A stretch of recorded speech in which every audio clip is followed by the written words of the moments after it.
One of the parables in the Bible that really got me motivated to build my relationship with God has been the parable in Matthew 25:14.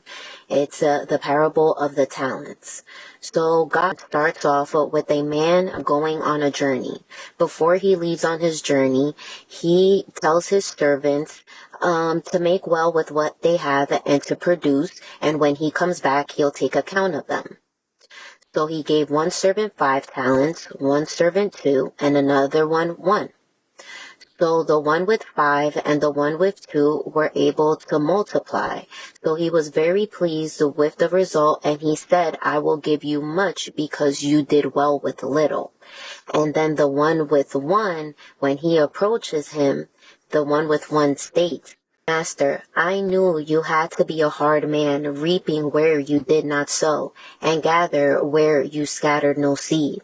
So I was afraid, and I went and hid your talent in the ground. Here you have what is yours. But his master answered him, You wicked and slothful servant, you knew that I reap where I have not sown, and gather where I scattered no seed? Then you ought to have invested my money with the bankers. At my coming I should have received what was my own with interest. So take the talent from him, and give it to him who has the 10 talents. For to everyone who has will be given, and he will have an abundance. But from the one who has not, even what he has will be taken away. And cast the worthless servant in the outer darkness. In that place there will be weeping and gnashing of teeth. There are so many messages within that parable that you could base it on basic principles of life, right? Especially when it comes to me, I'm going to speak from personal experience, right? And I feel like one of the messages that I got from it was, you are given little, and what are you doing with that little?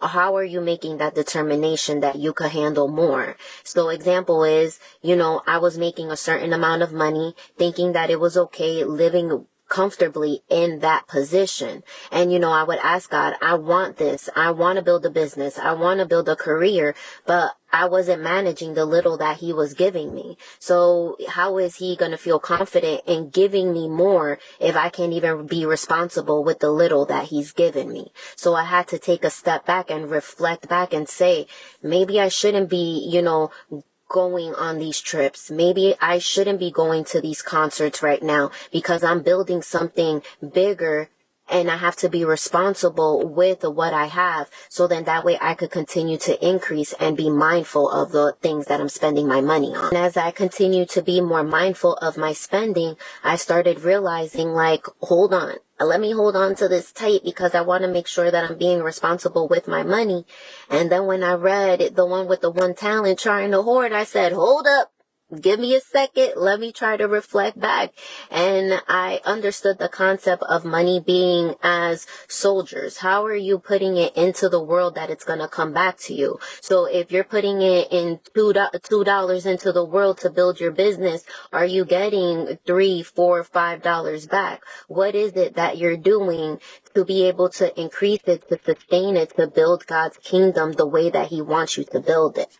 And lastly, once I realized that God could strip you away because you're not using your talents as you should be, I was super mindful, and I said, you know what? I want to make it to the right heaven. I need to get to work and do what it is that I need to do to be in the right place with God. So when I go to heaven and he's taking account of my actions and the things that I'm doing, I want him to be well pleased with the things that I'm doing. But I want to start the work now here on earth before going to heaven, right? It's not something that I just want to say, oh, I'm doing this because I want to be good and get to heaven. But I want God to be pleased with me. I want him to be excited that I'm being fruitful with the talents that he's given to me at earth. So when I go in heaven, I could continue my work up there. And I'll end it with a prayer. Our Father, who art in heaven, hallowed be thy name. Thy kingdom come, thy will be done on earth as it is in heaven.